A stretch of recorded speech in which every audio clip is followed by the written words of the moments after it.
All right, आज हमारे साथ में मौजूद है हमारे एक बहुत ही अजीज़ दोस्त राम जी, और मैं कुछ क्वेश्चंस पूछूंगा उनके एक्सपीरियंस के बारे में और कुछ जानना चाहूँगा कि वो किस हिसाब से सोचते हैं ना। कि जैसे मेरा क्वेश्चन ये है कि जैसे हमारा एजुकेशन सिस्टम जो आज का है, तो अगर तुम एजुकेशन मिनिस्टर बना दिए जाओ आज, तो तुम क्या चेंजेस देखना चाहोगे? यहाँ पे पढ़ो, तुम क्या चेंजेस देखना चाहोगे कि एजुकेशन सिस्टम में कहाँ कहाँ पे फॉल्ट है, और तुम क्या क्या चेंजेस करोगे प्राइमरी लेवल पे, सेकेंडरी एजुकेशन में और हायर एजुकेशन में? क्या क्या कंटेंट होगा पढ़ाई का?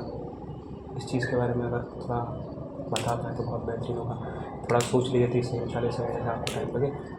क्या आपकी रीजनिंग मतलब कहती है कि ऐसा होगा तो बहुत ही एक्सपीरियंस बच्चे निकलेंगे और जो इंडिपेंडेंट होंगे या जो सच में अपनी लाइफ में बहुत आगे जाएंगे, उन्हें पता होगा उनकी डायरेक्शन क्या है, उन्हें पता होगा उन्हें किस हिसाब में उन्हें टैलेंट है, कौन सी डायरेक्शन उनके लिए बेस्ट रहेगी, तो वो सब चीज़ें। सबसे पहले तो प्राइमरी लेवल पे, चाहे वो गवर्नमेंट कॉलेज स्कूल हो या हाई मतलब प्राइवेट स्कूल हो, उन दोनों का स्तर बराबर करना पड़ेगा। कैसे करके? गवर्नमेंट स्कूल में अगर 5 तक है तो उसमें कम से कम 6 टीचर रहने चाहिए। उसके बाद जो बच्चे को सर्वांगीण विकास, ये नहीं सिर्फ बच्चा पढ़ाई करे, बच्चे को वहाँ गेम्स भी हो हर जगह पे। अगर वो गाँव में भी है तो गाँव में भी सही से, ना कि सिर्फ और सिर्फ फ़ोटो खिंचाना कि नहीं हाँ ये गेम खिला दिए ठीक है और फिर हो गया।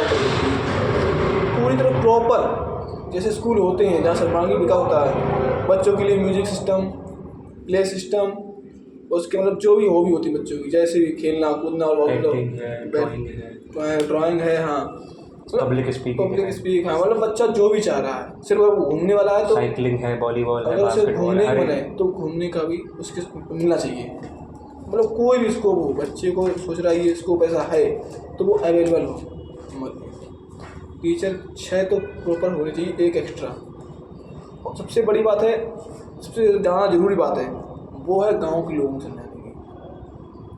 बच्चों से काम कराते हैं, बच्चों को कॉलेज नहीं भेजते हैं। मैं तो चाहता हूँ कि बच्चे को गांव से 2 किलोमीटर दूर कॉलेज स्कूल हो और उसको हॉस्टल की सुविधा दी जाए। हॉस्टल की सुविधा, बच्चे को घर नहीं आना है, बच्चे को वहीं रहना, वहीं खाना, वहीं सब कुछ। उसके लिए चाहे एक सिस्टम ऐसे बना लिया जाए, उसमें लाख रुपया हुआ या जो स्कीम है 50% घर वालों को, 50% बच्चे की शिक्षा की चाहिए।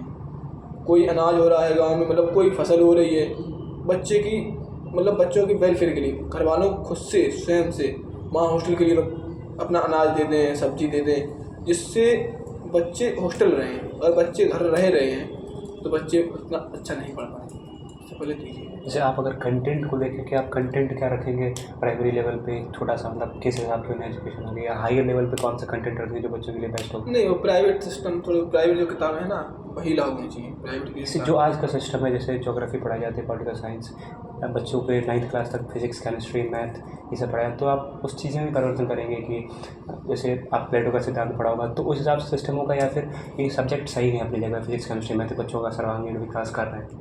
ये नहीं, मैं एक ड्रामा देखा था अमेरिकन, तो उसमें क्या होता है, तुम्हें टॉपिक पढ़ाया जाएगा, उसके बाद मैंने देखा उसमें मुझे बहुत मज़ा आया। उसके बाद तुम्हें दिया जाएगा होमवर्क। उसमें क्या होगा कि इससे बड़ी बात तुम्हें टॉपिक पढ़ाया गया, ठीक है, फिर तो बताएगा आज अगर बड़ी बार होता, आज बड़ी बार होता और तुम वहाँ के उसके तुम मसीहा होती, मतलब तुम जर्मनी के सारे तुम होती, तुम्हें कैसे फाइट, अगर तुम्हें फाइट करनी होती तो तुम कैसे फाइट करते, तुम क्या इक्विपमेंट लगाते, या नहीं फाइट करनी होती तो तुम बैग जाते तो और क्या कर सकते थे। तो वो उनको एक होमवर्क मिलता है जिसे वो स्वयं करते हैं, ये कोई रट्टा नहीं है। मतलब जो होमवर्क मिलेगा वो रिसर्च बेस्ड होगा, बच्चे का हाँ एनालिटिकल पावर उसकी यूज़ होगी, बच्चा खुद सोचेगा कि उस सिचुएशन में अगर होते तो हम कैसा, मैं क्या करता, मैं कहाँ उसमें सुधार कर सकता था, कहाँ उसको जैसे ये होता कि अगर हमें तुम्हें बच्चे दिया गया कि तुम्हें युद्ध रोकना है, तुम्हें पढ़ लिया तुमने पूरा कि हाँ युद्ध हुआ, तुम बताना है कि कहाँ से अपने आप को बैक फायर करना था, और तुम जर्मनी अगर होते तो कहाँ तुम अपने पीछे लगते, या अगर तुम्हें जितना होता तो तुमने कहाँ जर्मनी गलती कि वहाँ पे तुम और क्या एक्स्ट्रा कर सकते थे। तो ये ना ये रट्टा नहीं होता है, ये उसका खुद का विकास है। रट्टा तो वो है कि अच्छा, आप एग्ज़ाम की स्कीम को कैसे देखते हैं? मतलब एनुअल एग्जाम्स और ये सब होना चाहिए, एग्जाम्स बिल्कुल नहीं होने? एग्जाम होने चाहिए, एग्जाम होने चाहिए और एग्ज़ाम भी मतलब उसी पैटर्न पे हो। एग्जाम 3 टाइप होने चाहिए। अच्छा, कैसे? एक MCQ MCQ टाइप जो उनका ऑब्जेक्टिव 20 क्वेश्चन, रट्टा वाला थोड़ा 20 क्वेश्चन MCQ हो गए 20 क्वेश्चन MCQ हो, और 40 नंबर का होना चाहिए किताब से क्वेश्चन होते हैं वो, 40 नंबर का उनका किताब जो उन्होंने पढ़ी वगैरह है वो जो कच करा है, और 40 नंबर का ऐसा हो जो वो किताब भी मतलब किसी प्रैक्टिकल को वो सिर्फ एक्सपीरियंस जो आपने सीखा है, हाँ, जो आपने अपने दौरान में 1 साल में सीखा है, जो प्रैक्टिकली आपने जो एक्सपीरियंस किया वो एक्सपीरियंस है। और उसमें बच्चा कुछ भी लिखे, उसे बच्चा कुछ भी लिखे, तुम्हारा खुद का पैमाना नहीं होगा कि यहाँ से वो काफ़ी चेक होगी, बच्चे लिखे उसके लिए, मतलब ये नहीं कि मतलब उसके रिलेटेड कुछ भी लिखे, चाहे वो युद्ध बचाना चाहता हो, चाहे युद्ध खराब करना चाहता हो, चाहे मतलब कुछ भी आग लगा दे। हर टॉपिक में ये संभव भी नहीं होगा, जैसे कुछ टॉपिक्स जो इंटरेस्टिंग है जैसे वर्ल्ड वॉर हो गया या फिर जैसे अपनी सिविलाइजेशन, तो हर चीज़ को हिसाब से नहीं पढ़ाया जा सकता है, उस व्यू के साथ नहीं कैसे अगर तुम रूस से पढ़ाया जा रहा है, ठीक है, तुम पढ़ाया, अब तुमसे बोला तुम घूम रहे हो समाज में, तुमको कॉन्टेक्ट करना है, ये कॉन्टेक्ट नहीं है, तो हमको फिर फिजिक्स केमिस्ट्री मैथमेटिक्स हाँ, वो सबको साइड कर देना है। नहीं मैथ है, मैथ में तुम्हें सवाल सिखाया है, ठीक है, हो सकता है तुम्हारे पास तुम्हें बताया है कि मैथ में नहीं ऐसे नहीं, और भी देखो हमने एक सवाल लगाया मैथ में सोल्यूशन एक नहीं होता है, 2 + 4 करके कैसे भी कर सकते हो तुम, भिन्न को तुम काट के फिर जोड़ दो, भिन्न को काट के जोड़ दो जाके, समलम ला के फिर जोड़ दो जाके, चाहे वैसे वैसे जोड़ लो, आंसर आता है। लेकिन मैथ में उस हिसाब से टीचर आए ना, उनको डेवलप करो, उनको पढ़ाओ समझाओ, नहीं मतलब वहाँ पे टीचर्स की वैल्यू बढ़ जाती है कि टीचर किस टाइप के हमारे पास टीचर कितना अच्छा है, टीचर कैसे पढ़ा रहा है, हाँ, टीचर कहाँ से उठा, टीचर की खुद की नॉलेज कैसी है, टीचर बच्चों को किस हिसाब से समझाएगा, और टीचर को बनाने की पैरामीटर्स में अलग होंगे, कौन टीचर बनाने की काबिलियत रखता है, तो उसके भी पैरामीटर्स अलग होंगे, टीचर जो होगा वो अलग हिसाब से सोचता होगा, बच्चों को अलग हिसाब से पढ़ाएगा। क्योंकि रट्टे से क्या, जैसे हमने रट्टा मारा, हमें 3 + 3 6 था, लेकिन अगर मैं करता 6 या मैं और कोई टेक्निक होती मेरे पास, मतलब 7 व्यक्ति से 3 + 3 6 होते, तुम जाओ ये सवाल मुझे दिया गया, उसे कुछ भी करने होता, मैं कुछ भी करता शाम सुबह, तो वो मेरा खुद का एक्सपीरियंस था ना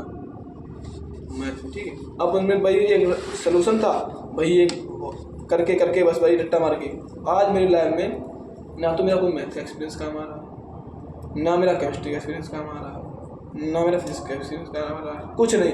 और मुझे लगता है मैंने SST जो सोशल साइंस होती है वो भी बहुत अच्छी नहीं पढ़ी थी, कुछ भी उसमें मुझे लगता है मैंने पढ़ा था एग्ज़ाम पास करने के लिए पढ़ा, और जो कुछ पढ़ा छोड़ दिया, पूरा भाग जो भी करता रहा। लेकिन जो एक्सपीरियंस मेरे पास बच्चा है वो प्रैक्टिकल है, जितने ज़्यादा जितना है जल है मैंने देखा है, और जितना वायुमंडल ऐसी वो कुछ भी नहीं है, सब रट्टा है, बाकी जो अनुभव बचे बस वही है। हाँ यस सर, तो बस मुझे यही लगता है।